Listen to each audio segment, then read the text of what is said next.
Hello বন্ধুরা, তোমরা কেমন আছো? আশা করি তোমরা খুবই ভালো আছো। আমরাও ভালো আছি। প্রতিদিনের জীবনযাপনের মাঝে আমরা ক্লান্ত হয়ে পড়ি।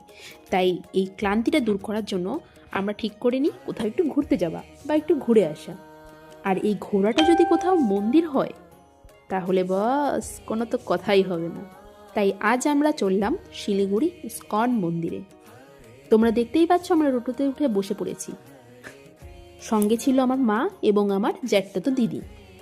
অবশ্য আজকে যাওয়াটা শুধু ঘুরতে যাওয়া ছিল না, আজকে একটা কাজেই আমরা এসেছিলাম। দেখো, তোমাদের সাথে কথা বলতে বলতে আমরা ঠিক চলে এসেছি।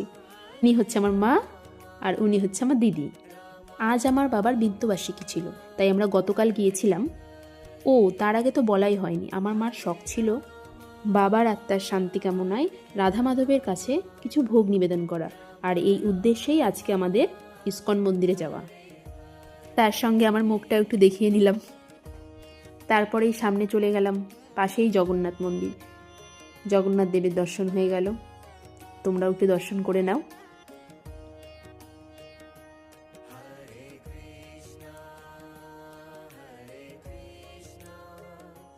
তারপর আশেপাশে দেখছিলাম, দেখতে দেখতে হঠাৎ ওখানে দেখলাম কিসের জানি একটা অনুষ্ঠান হচ্ছে। তো এগিয়ে গিয়ে দেখলাম ওখানে একটি যজ্ঞ হচ্ছিল। আজকে শুনলাম গীতার জন্মদিন, সেই উপলক্ষে অনুষ্ঠানটি চলছিল। তারপর আমরা এগিয়ে গেলাম মন্দিরের ভেতরে। ভিতরে ঢুকে দেখলাম যে ওখানে তুলসী পরিক্রমা চলছিল। আমরাও তার সাথে সাথে একটু পরিক্রমা করে নিলাম।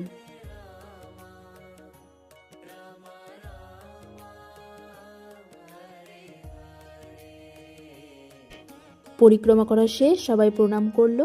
প্রণাম করার পরে ইস্কনেরই কিছু ক্ষুদে ভক্তরা নৃত্য পরিবেশন করছিল।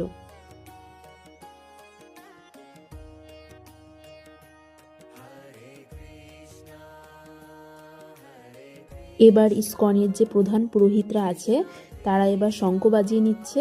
এবার আরতি শুরু হবে।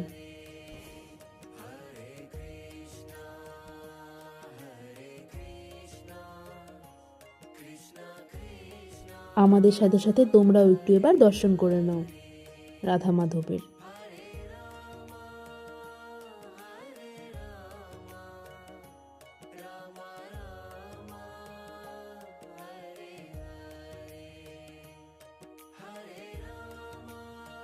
বেশ ভালো লাগছিল, তাই ভাবলাম তোমাদের সঙ্গে একটু ভিডিওটা শেয়ার করি।